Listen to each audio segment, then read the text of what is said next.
ఎంతకాలమని విమర్శలు ఎదుర్కోవాలి, ఎంతకాలమని ఆరోపణలు ఎదుర్కోవాలి, ఏమాత్రం భద్రత లేనప్పుడు, నాయకుడికే నచ్చనప్పుడు, నాయకుడి భార్య పట్టించుకోనప్పుడు ఎందుకు నేను లాయల్గా అతి లాయల్గా ఉండాలి?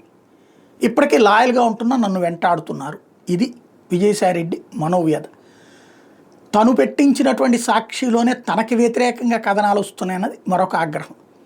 ఏదైతే విజయసాయిరెడ్డి నిన్న సెటైర్లు వేసినా మరొకటి వేసిన, పార్టీ కోసం ఫ్రమ్ ద బిగినింగ్ కార్యకర్తగా పనిచేశాను, జైల్లో ఉన్నప్పటి నుండి జగన్మోహన్ రెడ్డితో కలిసి సాగాను, ఇంత చేస్తే నాకు సరైన పదవి ఇవ్వకపోగా ఇచ్చిన రాజ్యసభ సభ్యత్వంతో సరిపుచ్చుకోమని అప్పటికీ నన్ను అవమానిస్తూనే ఉన్నారు.